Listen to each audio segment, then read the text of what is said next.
Well, in this photograph, I took this at the obviously at the park. I had to put my camera up to the wire to peer through the wire. Otherwise, I'd be having the entire thing meshed with wire. Um, and because of where I'm standing, everything, it's this thing doesn't actually look like the real pool. So that's a problem. It looks like a really narrow pool. I mean, this thing looks like it's only 10 feet wide when it's probably when it was closer to 15 feet wide. It's a pretty wide pool, but it doesn't look this way in the photograph. So photographs can be deceiving. And so what we try to do is figure out how to make the photograph more realistic. In this case, what I'm going to do is I'm going to give it just a little bit of width. So I'm going to see if that works. I mean, you never know. Sometimes you just have to. You're stuck with what you got, you know. So what I'm going to do here is I'm going to go into, and the other thing I'm going to do is I'm going to color in this.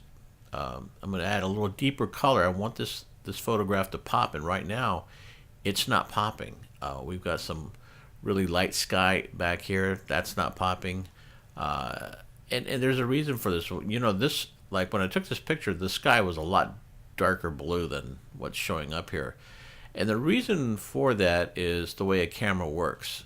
So we're actually getting a deceptive picture just right out of the camera because this is not what the thing looked like in real life. So what we're trying to do is put back into a photograph what it looked like.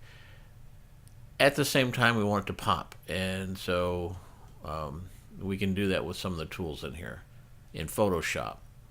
So the first thing I'm going to do is it's background right now, so I'm going to right click. I want to double click. Just double click on it with your left mouse button, and that will bring up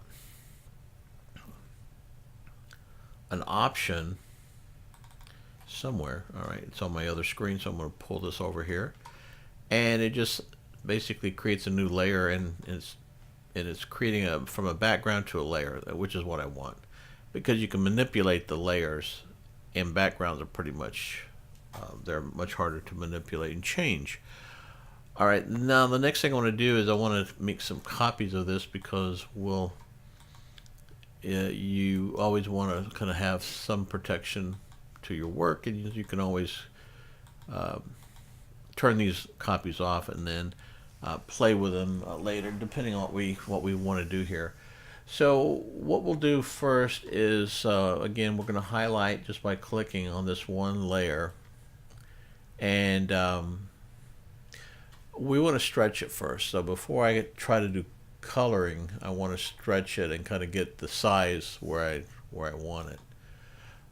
We do that over here under the image. We'll go up to canvas size. So rather than playing right now with the image size, because we've filled our canvas size up already, we need to pull and create a bigger canvas. Now the width is what I'm trying to increase here. So I want to increase this picture about 10%. Maybe coming out to about this width first, just to see. So about 10% of this would be another 260 or so.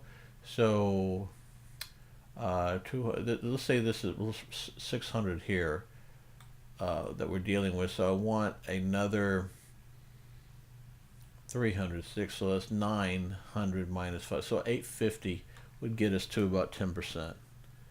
850, and it will kind of compensate the height already. So let's see what we got here. All right, so that's the additional space that we've brought on, and to move this we come up here to this and then make sure we're highlighted here, and then we can just move the photograph around and get it sized up till the little blue marks come on. So here's 10%. So let's go ahead and stretch the image now and see what we've got. So image size is the next thing we're going to do. Well, instead of stretching it that way, I'm just going to go ahead and hit Control T, and that will highlight these little edges. And then I'm just going to pull to the right, fill in my thing. All right, so this looks closer to what the pool looks like. So I'm satisfied with that. I'm going to hit yes up here, little check mark. And now I've got basically a more realistic picture I'm dealing with. Um, the next thing I want to do is to deepen this color to reflect more what this pool looked like and to make this pool pop a little bit more. We'll do that with a lasso. All right, so I'm going to just highlight everything in blue, and I'm pretty loose with this, so I'm just going to just go around the edge, catch anything that's, I'm all over the place here, I can't keep a straight line. All right.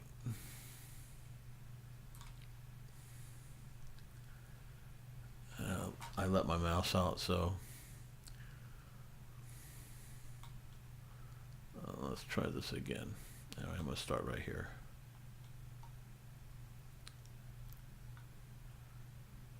Come right on this edge as close as I can get to it. All right. Oh boy, that's not good. Oh, that's all over the place. I'll show you how to correct that later. I can come outside and come back in now.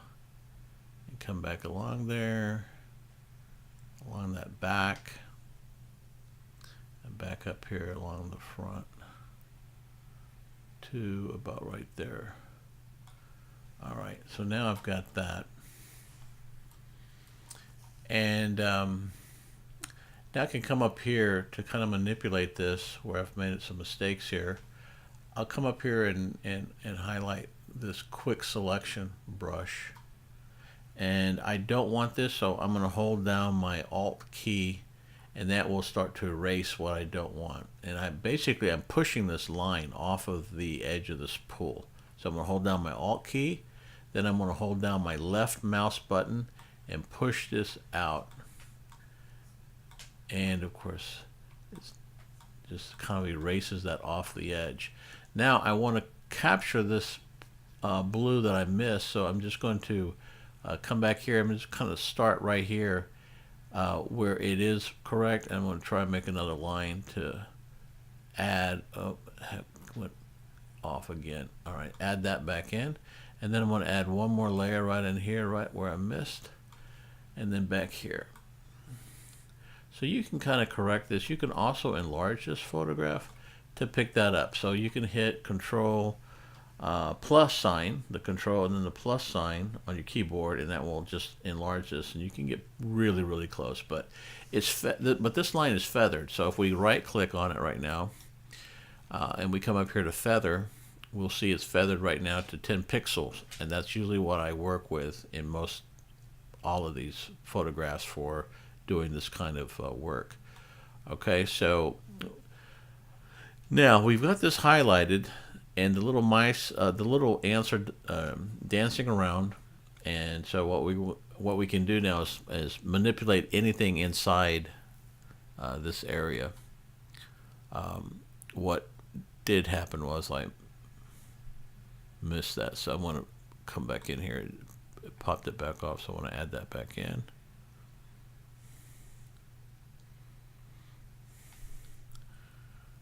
Okay,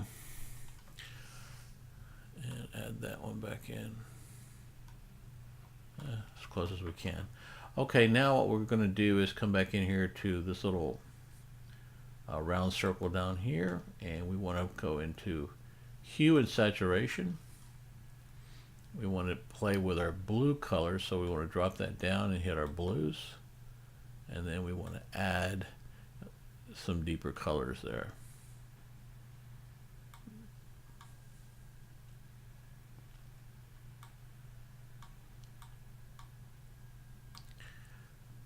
Okay, right now it's not. Okay, I'll get back to, I gotta get back over here. I was on my mask there.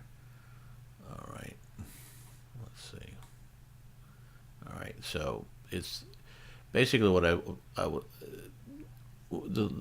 basically what happens when you create that hue and saturation, it creates the mask, but that won't change the color. You've got to highlight this, so that's why it didn't highlight right away.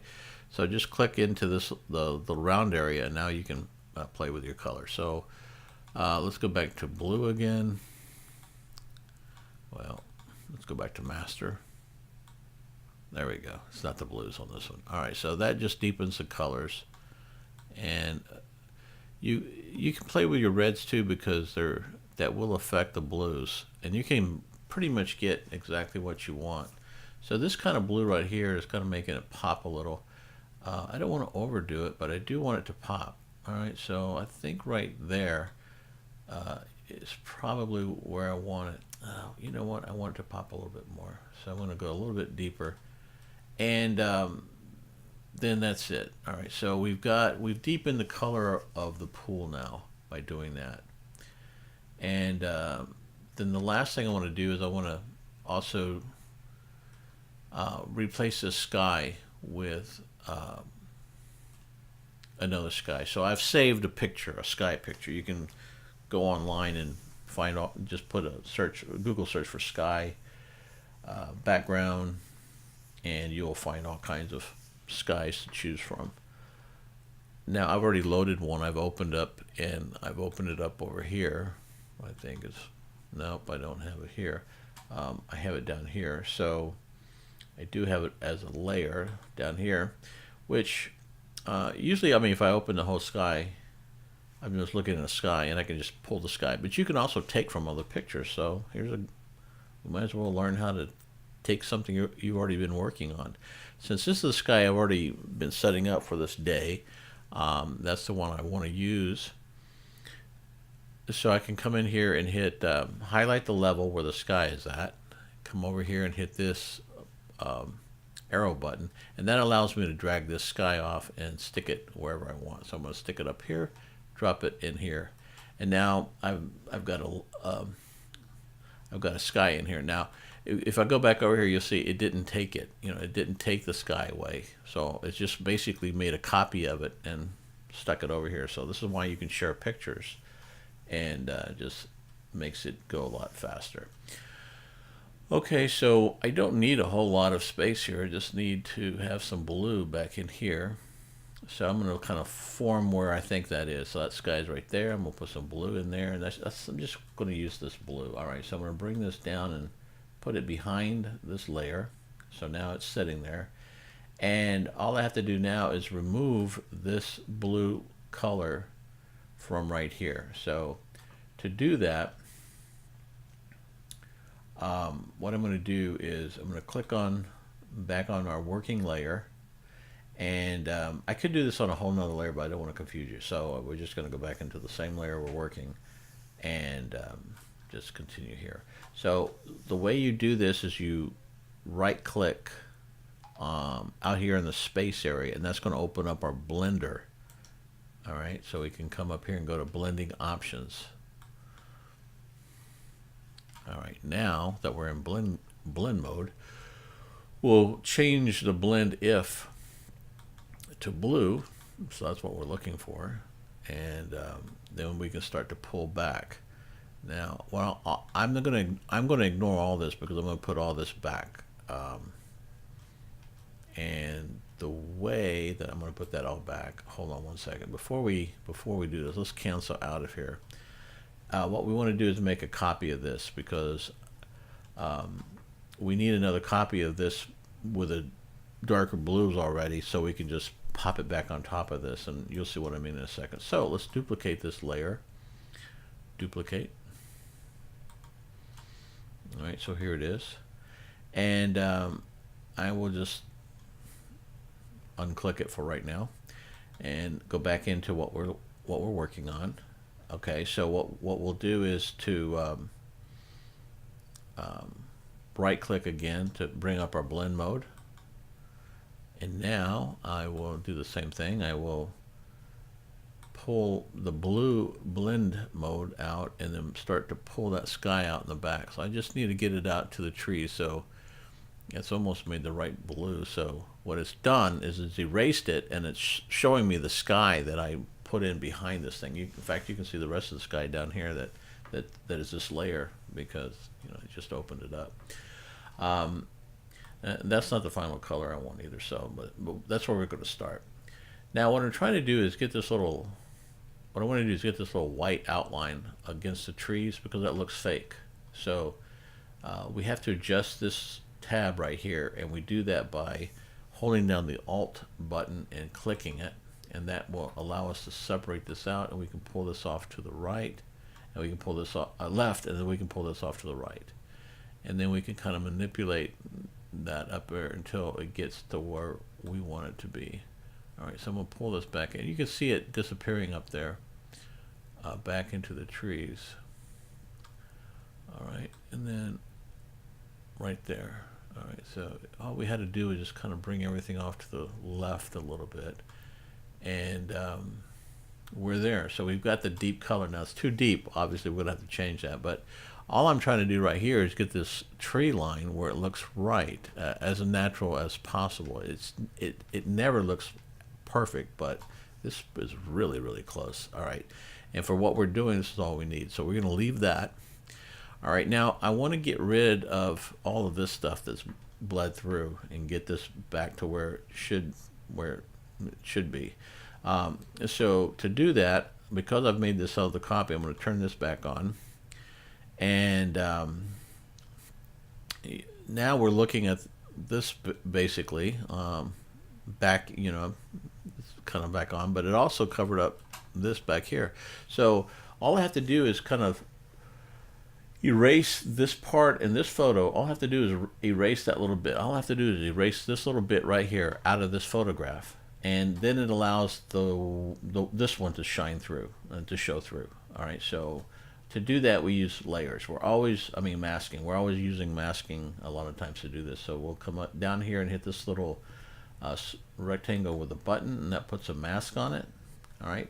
Now we want to be inside the mask, not over here. All right, we want to be in the mask, and we want to come over here and get our pen tool, and now we can just bring it over here, and as we can erase that back out, we can put the sky back into this whole area. And what we're doing is we're just erasing where we have previously, created this blue stuff. There's a cloud right there. That's why it's white.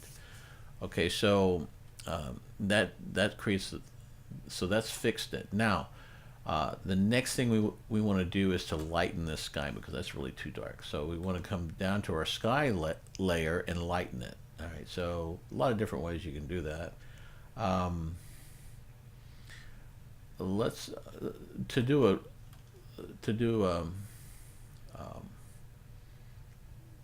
You could do it with almost any of these things.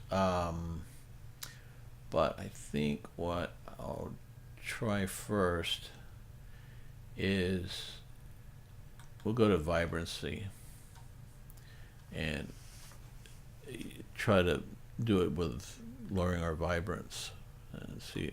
All right, so that does work. So now what am I trying to do? I'm trying to get this thing down to where it's a little bit, it matches the pool. That's kind of what I'm trying to do here. And maybe make it slightly darker than the pool, if anything. All right, so where are we at here? All right. I kind of like that right there.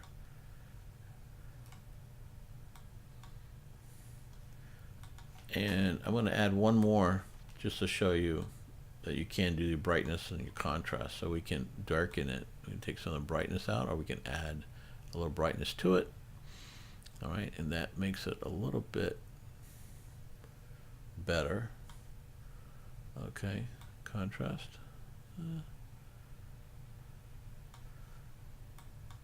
All right, I think I've got it where I want it.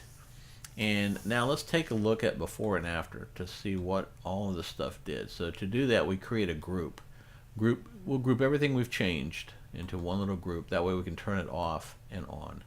So we do that by left clicking into the right side area of a layer, go to the bottom of where you want to stop, which will be right here, and hold down the shift button before you left click this layer.